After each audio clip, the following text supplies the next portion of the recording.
Los principales grupos de salud del país se pronuncian sobre la medida de vacunación impuesta por la Casa Blanca, una respuesta científica que pudiera cambiar la postura de grandes empresas. Inmigrantes centroamericanos son rescatados del hambre y el hacinamiento. Casas y hoteles son ahora prisiones de los que buscan el sueño americano. El país más católico de Latinoamérica pierde comunidades enteras de feligreses. Las familias mexicanas más humildes renuncian a sus milenarias tradiciones, desatando una situación religiosa que ha llegado hasta los oídos del Vaticano. Es nuestro reportaje especial del zapatismo al Islam. Así comienza su noticiero Estrella TV.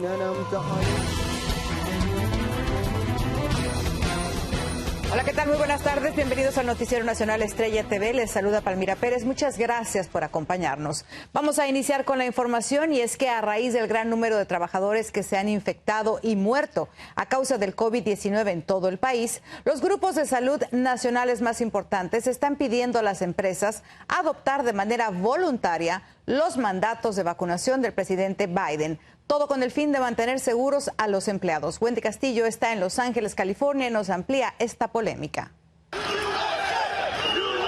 A lo largo de esta pandemia hemos visto cómo médicos, enfermeras y personal clínico en general se rehúsan a vacunarse contra el COVID-19, a pesar de ser testigos de cómo el virus le ha arrebatado la vida a miles de personas.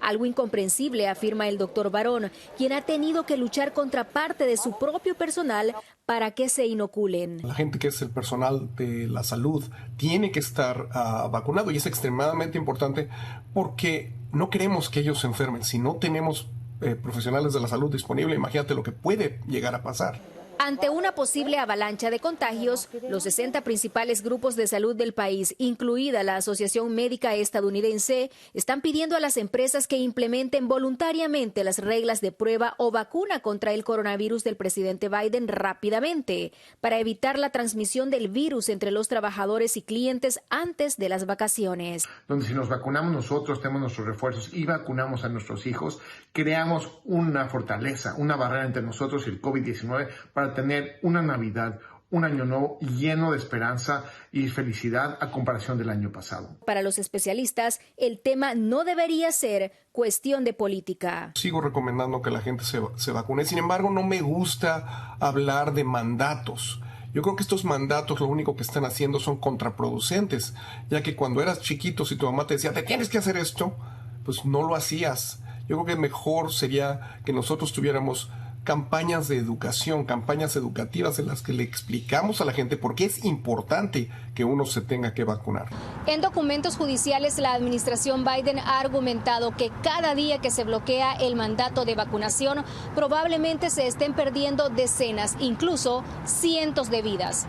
En Los Ángeles, California, soy Wendy Castillo, Noticiero Estrella TV. Gracias, Wendy, por tu reporte. Y mire, suspenden las reglas por el COVID-19 fijadas por la administración Biden para las empresas con más de 100 empleados. La medida requiere que el 5 de diciembre los trabajadores deben estar inmunizados o hacerse pruebas semanales. La decisión de la Administración de Salud y Seguridad Ocupacional, OSHA, llega luego de que una corte pusiera un alto a esas reglas. Y se encienden también las alarmas en el país porque están aumentando las hospitalizaciones entre las personas vacunadas completamente. Esta disminución de inmunidad ocurre cuando Pfizer y Moderna esperan la luz verde para sus inoculaciones de refuerzo en todos los mayores de 18 años. Al respecto, el doctor Anthony Fauci dijo que al parecer 2 dosis no son suficientes. México, Estados Unidos y Canadá reunieron a sus 3 mandatarios en Washington, D.C. para una reanudación del diálogo de Norteamérica. Los 3 vecinos y socios necesitan establecer una nueva ruta juntos después del COVID. Armando Guzmán tiene todo lo que se vivió este día en Washington. Le llaman la cumbre de los 3 amigos. Los buenos deseos que implica el nombre este año son más necesarios que nunca. El presidente Joe Biden tiene que restaurar la amistad con México y con Canadá del pésimo trato que los 2 vecinos recibieron de Washington con el gobierno anterior, porque cada uno de los 3 sabe que necesita de los otros 2. Por ejemplo, restaurando las cadenas de distribución tan dañadas por la pandemia. Para nosotros el tema automotriz se vuelve fundamental y en tema de cadenas de suministro tenemos 2 puntos fundamentales. El presidente López Obrador, que ya se reunió por la mañana con el primer ministro de Canadá en la primera ronda bilateral. Pertenecemos a América del Norte y tenemos muchas cosas en común. Norteamérica tiene más de 490 millones de habitantes, que es casi el 7% de la población mundial, pero que en conjunto productivo representa el 30% del Producto Interno Bruto a nivel global. Mientras México y Estados Unidos tienen un problema común con la inmigración y los tráficos de sus fronteras. Hay tantas arrugas que poco a poco se han ido planchando, como garantizar a todos los inmigrantes mexicanos protección laboral sin importar si están trabajando legalmente o no en los Estados Unidos. El señor presidente de la República, Andrés Manuel López Obrador, en algunas ocasiones ha comentado en sus entrevistas mañaneras que desea que haya una especie de Procuraduría de Defensa del Migrante en los consulados. México necesita ayuda de Estados Unidos, compartiendo el costo de controlar los flujos migratorios en Centroamérica y del mundo, que usa el territorio mexicano como trampolín para entrar a Estados Unidos. Además, los 3 países necesitan certeza de que pueden hacer, entre ellos, para ayudarse mutuamente en el control de la pandemia de COVID-19.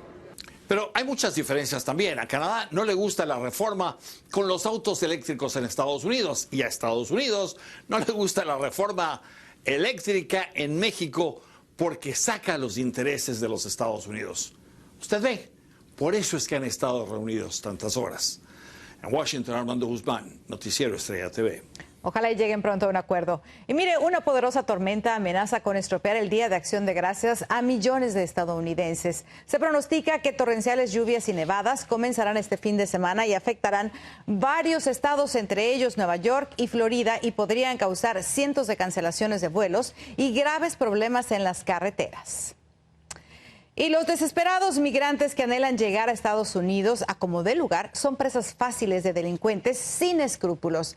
Cientos de ellos que fueron abandonados son encontrados en deplorables condiciones que atentaban incluso contra su vida. María Teresa Sarabia con la información. Agentes de la Fiscalía Federal de México rescataron a 195 migrantes, la gran mayoría centroamericanos y entre los que había muchos niños. Al encontrarlos en situación desesperada, sin agua ni comida y en peligrosas condiciones de hacinamiento en varios cuartos de hoteles en la ciudad de Apodaca, a las afueras de Monterrey, Nuevo León. 80 son de Honduras, 38 de El Salvador, 36 de Guatemala, 36 de Nicaragua y todos quedaron bajo la custodia del Instituto Nacional de Migración, que generalmente los retiene para decidir si les permite permanecer en el país o los regresa a sus lugares de origen. Estos migrantes no viajaban con la caravana que salió hace casi un mes de Tapachula, Chiapas, sino que aparentemente prefirieron hacerlo a través de rutas clandestinas que se cree son controladas por los traficantes de humanos. También este mismo miércoles fueron encontrados 54 migrantes de Honduras, Guatemala y Nicaragua, quienes al parecer estaban retenidos contra su voluntad en 3 casas distintas de la ciudad fronteriza de Nogales, entre los estados de Sonora y Arizona. Muchos de los migrantes que han estado transitando por México en la llamada madre de todas las caravanas, la que llegó a tener casi 4,000 personas y de las que ahora quedan menos de 1,000, han recibido la oferta de regularizarse por parte de las autoridades de migración. María Teresa Sarabia, Noticiero Estrella TV. Vamos a una pausa comercial, pero volvemos. Violentan a decenas de indígenas por rechazar la presencia de rusos en sus tierras. Y las autoridades saben que el mencho se esconde en las montañas, pero no logran dar con él. ¿Por qué cada vez son más indígenas chamulas que se convierten al Islam en México? No se pierde el reportaje especial del zapatismo al Islam.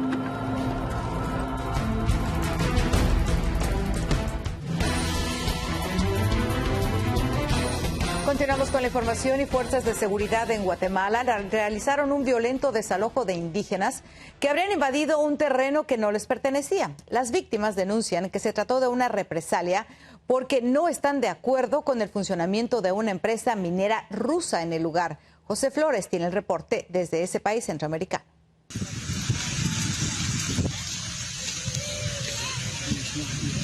Así quemando sus casas para que ya no puedan regresar y bajo amenazas de muerte fueron desalojadas por la policía 96 familias indígenas en el Estor Izabal, en la frontera con Honduras, luego de que supuestamente los campesinos invadieron terrenos que no les pertenecían.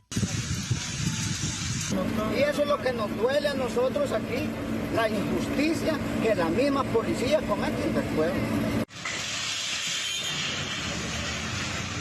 El desalojo fue violento y algunas personas resultaron heridas al momento de escapar por la montaña tras ser perseguidas por los agentes y algunos particulares, quienes ayudaron a quemar las humildes casas de los pobladores. Aquí en la comunidad siempre estamos muy amenazados, perseguidos por el gobierno, perseguidos por los empresarios. Hablan de Venezuela, de Rusia, de Cuba. ¿Qué más dictadura que tenemos aquí? ¿O no es dictadura lo que vivimos aquí, compañeros? Sí. En el lugar donde fueron quemadas las viviendas, los pobladores se han enfrentado en los últimos días con la policía, con saldo de varias personas y agentes heridos, ya que los campesinos acusan al gobierno de proteger una minera rusa que, al parecer, funciona de forma ilegal y contamina el lago de Izabal, el más grande del país, lo que habría influido para que las autoridades autorizaran el desalojo, luego de que hace algunos días también impusieron el estado de sitio. Los pobladores le exigen al gobierno que retire a los soldados y a los policías que se encuentran en el lugar, así como también que levante el estado de sitio para evitar que se produzcan más enfrentamientos y alguna tragedia. En Guatemala, José Flores, Noticiero Estrella TV. Vamos a la siguiente pausa, pero ya saben, regresamos. El Mencho, el hombre más buscado por México y Estados Unidos, sigue traficando drogas y generando millones de dólares.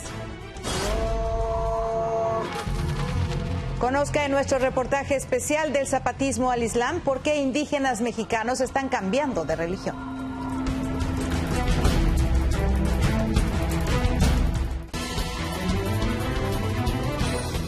Seguimos con la información. En México, las autoridades siguen tras la pista de Nemesio Ceguera, alias El Mencho, el hombre que ha puesto en jaque la seguridad nacional y que, según los servicios de inteligencia, se esconde en la sierra. Desde la Ciudad de México, Víctor Blázquez trae las reacciones.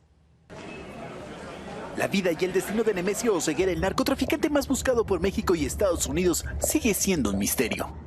Aunque su círculo cercano se ha visto debilitado por la detención de su esposa, 2 de sus hijos y al menos 5 de sus cuñados, el Mencho sigue gozando de libertad, generando ganancias millonarias con el trasiego de drogas principalmente hacia los Estados Unidos como dirigente del cártel Jalisco Nueva Generación. Es un hombre sin escrúpulos, es un hombre que manejó el cartel más poderoso.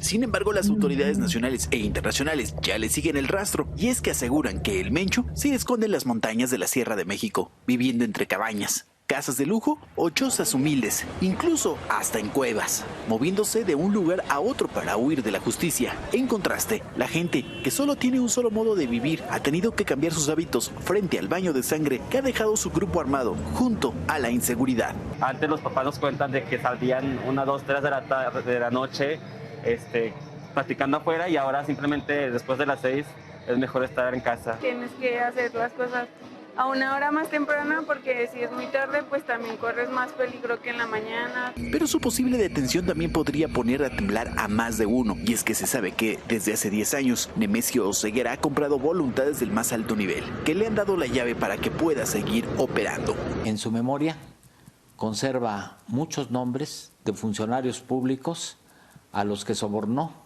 para poder seguir operando su cartel. El Mencho se ha convertido en el principal objetivo de México y Estados Unidos.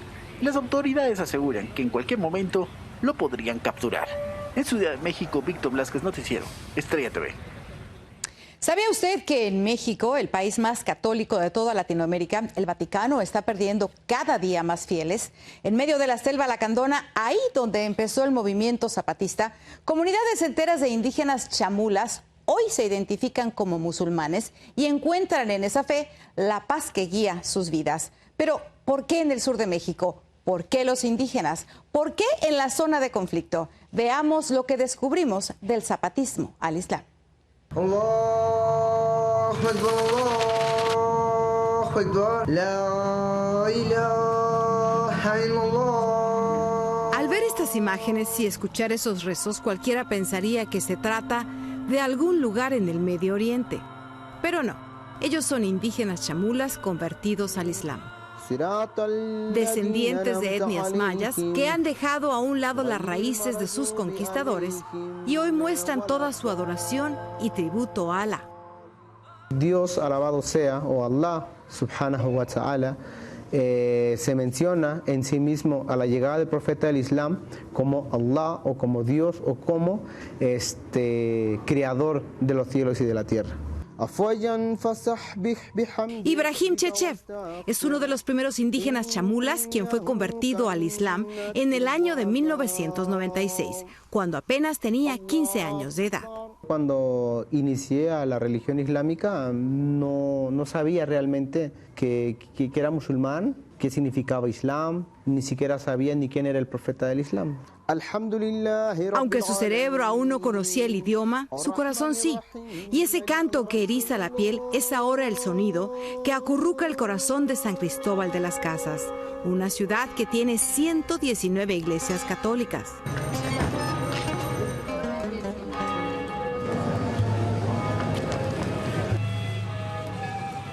El Islam llega en el año 94, cuando se inicia la guerra del zapatismo.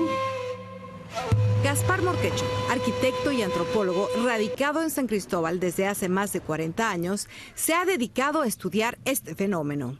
El levantamiento armado del EZLN atrajo las miradas de muchos grupos de organizaciones. Del 95 ya tenemos una misión de musulmanes de origen español integrados al movimiento mundial Murabitum. Entonces efectivamente llegan a San Cristóbal de las Casas, se asientan con la pretensión de hacer contacto con Marcos, el subcomandante insurgente Marcos.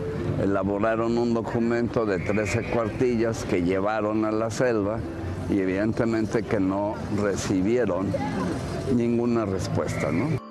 Fragmentos de esta carta reflejan que para ellos, la unión de los totziles, choles, tojolabales, mames en las filas zapatistas es un ejemplo de hermandad entre pueblos que debe ampliarse para fortalecerse.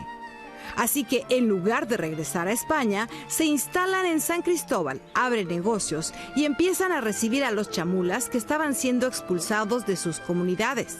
Es ahí cuando inicia la conversión de estos indígenas, una raza que practicaba el catolicismo mezclado con sus tradiciones mayas, a quienes muchos quisieron evangelizar, pero no pudieron. En este caso es mi abuelo, Miguel Cashlán, trae ese mensaje evangélico para toda la gente del pueblo de Chamula, pero para muchos de los grandes líderes no querían ese mensaje, o sea, no querían romper las costumbres. A los chamulas se les conoce socialmente como muy tercos, excelentes negociantes y difíciles de convencer. Sin embargo, la necesidad de pertenecer a una comunidad o grupo social y la impronta de creer en algo que satisfaciera totalmente sus inquietudes espirituales, al parecer, se alinearon perfectamente con esta nueva fe. Todos aquellos que han aceptado el Islam indígenas, pues han buscado esa búsqueda de una adoración más concreta, más correcta, más directa.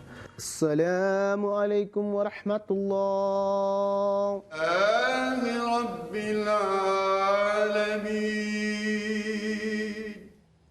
Bueno, aún quedan muchas preguntas en el aire. Mañana veremos cómo son sus costumbres, si cambiarán el totzil por el árabe, cómo están criando a sus hijos y, lo más importante, cómo los ve la otra parte de la sociedad. ¿Será que los tachan de terroristas? No se pierda la segunda parte del zapatismo al Islam. Nos vamos a la última pausa y regresamos. Le presentamos a Sociedad a los pavos que mañana tienen la cita más importante de su vida en la Casa Blanca.